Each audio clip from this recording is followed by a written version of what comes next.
What's up guys, Rob the Awesome here, and today we're going to be taking a look at one of the soldier's most underutilized weapons, bringing him up to new heights while raining down tons of damage potential, the airstrike. Very sleek design with some pretty cool rockets to match. Unfortunately, a lot of its potential gets lost when players don't understand how it actually works. There's a lot to cover with such a complex rocket launcher, so we'll have to ask ourselves, how do we make use of such a unique rocket launcher? With strafe movement, flank timing, and massive airtime, you'll end up being the definition of a one-man army.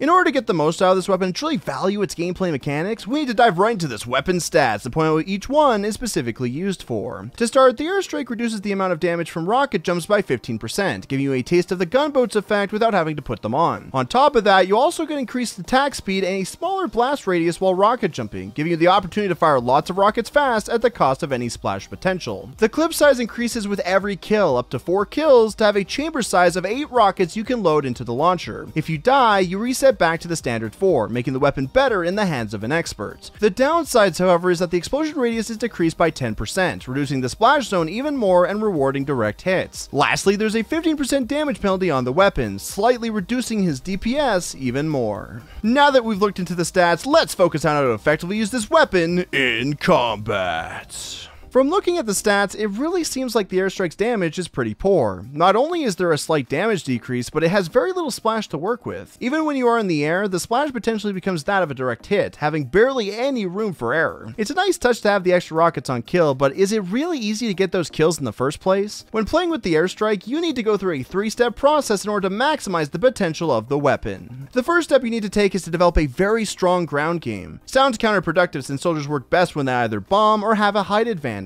However, relying on jumps too much with this weapon will often hurt you in the long run. You only start off with 4 rockets. You need to increase your kill counter before you can make up for the downsides. You won't be as effective if you use up 1 rocket to jump towards the enemy, have 3 low damage rockets that will barely kill the target, and then be left with nothing. It can be tempting to want to use the upsides right away, but racking up the kills to increase chamber size will benefit you and your team a lot more. All you need to do to get these easy kills is to play with your teammates and finish off opponents, or find targets you can easily kill without taking unnecessary damage. Once you've achieved at least 2 kills, your chamber will increase to 6, giving you a much easier time utilizing your soldiers' rocket jumps. The second step you need to dive into is to not put all of your eggs in one basket. The airstrike's firing speed while midair is insanely fast, so much so that you can deplete 6 rockets in around a single second. That's crazy! Even though you can fire off so many rockets so quickly, it isn't wise to waste them all if you don't have to. You don't need 6 rockets to kill someone. That's overkill. Sometimes only 3 or 4 rockets will do, and you should save some if things don't go as planned. If you use up all your rockets at once, you'll land in front of your enemies with no rockets to either take you away or finish them off. You'll be a sitting duck to get 2-tapped by scouts or mowed down by heavies. Be cautious of how many rockets you use at a time, because before you know it, you'll run out entirely and be stuck with a secondary option that may not be able to save you from death. Having understood these first 2 phases, it's time to finally move on to the final step.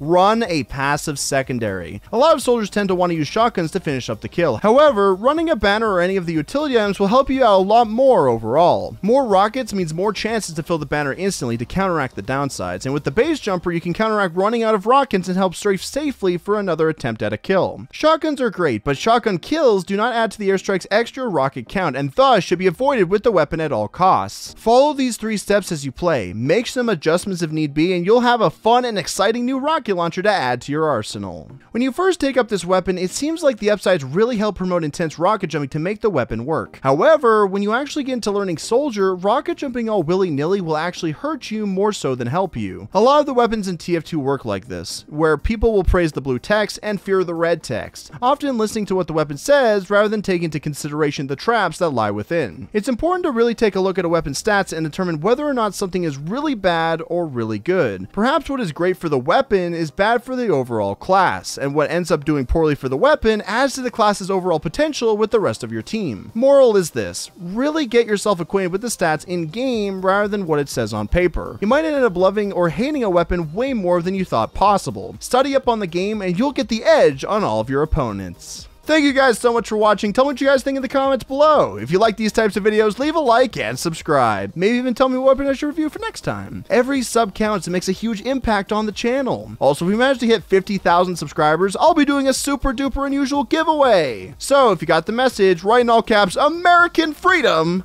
to let me know. Remember to be awesome, stay awesome, to have an awesome day. I'm Rob the Awesome, and I'll see you guys later. Ciao for now.